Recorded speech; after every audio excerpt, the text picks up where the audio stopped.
this is Jorgen here. Today we are going to be doing an elemental hit, totem, chieftain, weird ass build which somehow kills Shaper and farms maps like a beast and is just all around really good build. I actually did this as a starter build for this last league. And yeah, I would probably suggest with the upcoming league, Blight, coming out, this would probably be a build worthwhile looking at. It's really easy farming build, it's really easy to get currency for, and it doesn't take too much, and absolutely no requirement of a 6-link. Now, just a precursor before we get into this build is an Avatar of Fire build, and there are some mechanics which are otherwise, what's the right word for it? A bit of a pain in the butt to get certain gear for. But aside from that, it's quite a fun build. Anyway, without any further ado, let's get into this build breakdown and see how this one cooks. All right, so let's get into this. First of all, it's a little bit of a lazy build. Not much more to say about that. It is a totem build. Very easy on map clearing and relatively quick. It's a pretty good boss killer. It does struggle in some areas when you're sort of leveling up your survivability, but you will get there. It comes at a moderate cost as well, so it's not the most expensive gear in the game. Pretty much the skirmish with a point blank roll and the Chaos Heart are the two, and sorry, the Yoke of Suffering are the three most difficult items to get for this. I should probably also note, totems are not really for everyone. You have to love them, basically. This build takes a little bit of bullshitting around, but it is worth worth it in the end for the payoff. There is some survivability balancing required, but you'll get there. Like any build, there is always some survivability issues, and you will die from some pretty random bullshit from time to time, especially in this last league has been a bit of a dick, but you know what, it's a fun build and it's worth the time and effort.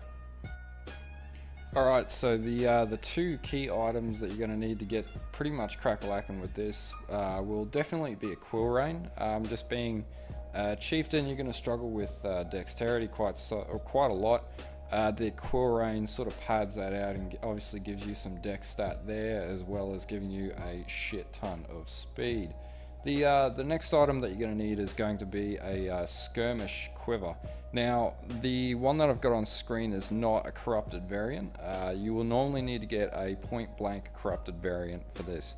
And the reason why is point blank gives your projectiles a greater amount of damage until they drop off at the 50% mark. So, or when they drop off. So basically, when enemies stand close to your totems, they die quicker is pretty much the fundamental core to that one. It will also give you an extra turret, or sorry, in this case totem I should say, which is always preferable, and that will give you a cap of 3 totems at any one time based on skill tree. With armor, we're going to use a Frostferno leather hood. This is where we're going to socket all our totem gems. The reason being is obviously we get +2 to fire gems and +2 to any cold gems in there, as well as we get an additional level 30 cold to fire gem, which is critical for this build. It also gives us some fire and cold resistant, which is definitely welcomed. Nextly, we're going to get a Stygian Vise. We're pretty much going to roll the standard all resist and health and elemental damage, and we're going to use an eye to whatever you wish to socket in this vise that assists you with achieving your survivability. Next of all, you're going to use a Chaos Heart. This is for the fire damage, and obviously we don't need to run a 6-link on anything, so we have the advantage of being able to run a chest with no links. This will also give you a crap ton of health. The next thing I like to run are Void Walkers. The reason why is essentially increased dex. It also gives you 30% movement speed, and it'll enable phasing if you've killed recently, which then you will get projectiles that pierce 5 additional targets, and this is going to give you a significant amount more targets that you can pierce at any one time. Lastly, we're going to use grip gloves.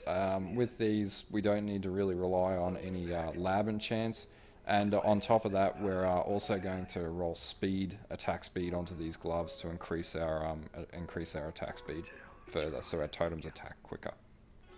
In regards to our bling, we're going to run a Yoke of Suffering. This is going to give us an increase to all attributes which we need for dex. It's also going to give us rolls for cold fire and lightning resistances.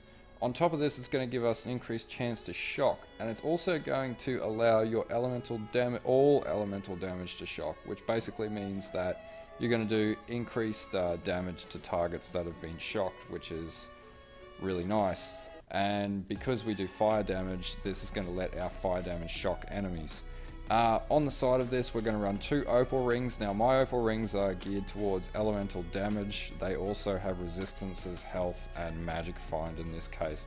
If you don't have opal rings that are worth running, obviously being level 80, then you can use Ventor's Gambles, and that's going to give you increased quantity of drops, and it's also going to give you magic find, resist, and up to 50 health as well. So in relation to our jewels, we need 4 key jewels to make this build, or my variation of this build, work. First is 2 combat focus jewels. Now, because we're running Avatar of Fire, we want to convert all of our elemental damage of cold and lightning to fire damage, and these will basically reduce by 50% those forms of damage, which is what we need to do in order to essentially achieve 100% fire damage. Next of all, we're going to run Rain of Splinters, and this is, while it may decrease totem damage, it allows 2 additional projectiles to be fired by totems, which means you don't need to run greater or lesser projectile gems in our gem kit out. Lastly, this is where I go off the reservation and I run a Watcher's Eye with the haste roll for Onslaught. Essentially, because we run haste, when we kill a target, we'll get Onslaught for 4 seconds if we have the correct roll on this Watcher's Eye, which will essentially buff up our movement speed, our totem attack speed, and every other speed format that this build basically runs, which is really awesome and great for map clearing. So pretty much as in the way of flasks, you can run an evasion flask, you can run granite flask, you can run pretty much any flask. Any health flask that you run, you're going to want with instant recovery. But the key flask that we need here is a Dying Sun, and the reason why is this gives us an additional 2 projectiles while we have a flask effect up, which means our totems accelerate from 3 projectiles to a whopping 5 projectiles. And with 3 totems going at any one time, we're going to have 15 projectiles firing with elemental hit, which is really, really dope. So in the way of our gem sockets, pretty much there's no 6 link required in this build. In your helm, you're going to use elemental hit plus combustion plus ranged attack totems and elemental damage with attacks. That's pretty much it for your main primary attack. We're going to obviously use haste because of our Watcher's Eye kit out. We'll run blink arrow, and also you're probably going to want to put an attack speed on that blink arrow so that you can basically move around and get over obstacles and dodge Shaper when he's about to smack you. Next of all, we're going to run Cast when Damage Taken, Phase Run, Immortal Call, and Blood Rage. Blood Rage is going to trigger, which essentially will give you your 3 Frenzy charges, which will buff up your speed even further. And obviously, we want to run Cast when Damage Taken at level 1, Phase Run level 4, Immortal Call level 4, and Blood Rage level 4. Last of all, we're going to run Split Arrow, Increased Duration, Flammability, and Curse on Hit. And essentially, this will be our attack, which we're going to use our bow for and shoot arrows at shit, which is basically going to proc a curse of flammability, which is going to give our totems further damage on targets. This is about as complicated as gems need to be. I also like to run a stone golem for increased survivability and health regen. Alright, and finally we get to the really good stuff, our tree. So let's look at this shit. Okay, so what have we got running here? We're basically starting off in the Marauders area. We're going to move down, we're going to pick up Warrior's Blood. We're going to pick up this Heart of the Warrior up to Born to Fight. Then we want to pick up Versatility because we need the Dexterity.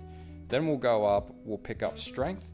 We're going to pick up Primal Manifestation, which will give our totems more damage. We'll pick up this node up here. And then we're going to move down and we're going to pick up Constitution and this Berserking attack speed node. Now we'll get to the other areas very shortly, but basically we want to rush across here. We'll pick up these nodes here for another gem socket, which we'll just put a random gem socket in for anything. Then we're going to move up and we're going to get our Ancestral Bond, and we need this to get our second totem. This will mean we can't attack with any actual skills, but it means we'll have 2 totems. Then from there, we actually want to go back down. We want to pick up these Divine Judgment and Divine Fury nodes, which will give us increased elemental damage. We want to pick up another gem socket here for combat focus and intelligence. Then we want to move across from Devotion to Holy Dominion, Divine Fervor, into Discipline and Training, up to Retribution, come back down, pick Precision up, and also some Sanctity. This will give us increased life regeneration. Then we're going to move up further, and we're going to pick up Shamanistic Fury. I fucking got that word almost. And we'll pick up another gem socket, and we'll get a Watcher's Eye. Then we're going to move back over here, and we're going to pick up this Purity of Flesh and Avatar of Fire. Now, we're not done yet. We're also going to move downwards. We're going to pick up Resolute Technique. We're also going to pick up these Arsonist and Magmatic Strike nodes. We'll move down further and pick up Barbarism. Then we'll pick up another gem socket there. We'll pick up Juggernaut, which will give us some more survivability. We're also going to pick up Exonerable, which is going to give us increased armor while stationary, and we're also going to be able to regenerate endurance charges when we get hit, which is going to increase our survivability. And the key one here is we're not actually going to use mana, because that's a huge deficiency problem for Marauders. So we're actually going to use Blood Magic and go through to Mortal Conviction, which means we can have our haste aura without having it affect us in any way, shape or form. Then we want to come down, pick up Ironwood, we want to pick up Bloodless, Iron Grip, and finish on Lava Lash, which will give us increased fire damage and penetration. That's essentially our main skill tree. And then if we look at Ascendancies, we're going to pick up the Chieftain Ascendancy, obviously, because it's geared towards Totem. Then we're going to pick up, as our first, we're going to pick up Aro Hon Gui Moon's Presence. I don't know if I said that correctly. We then want to pick up Cleansing Water, which is going to give us increased fire damage and more resistance and health regeneration. We're going to pick up Tokuhama's War's Herald as well. This is going to mean our totems can actually leech for us and give us health. And then we're going to pick up Nagamu Flames Advance, which is going to give us more conversion to fire damage from our physical damage pool, which means that if we run physical damage modifiers, then this is going to give us more beef as well. And as we level up, that's going to convert too. Essentially, that's what we're going to end with as our Ascendancy.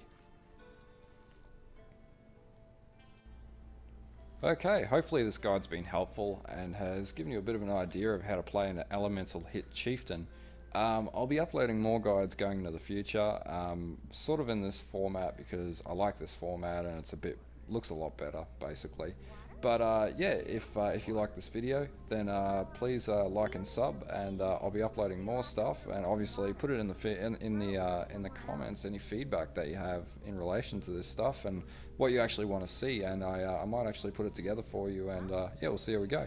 Anyway, thank you for watching, and yeah, I hope you enjoyed this shit. All right, bye.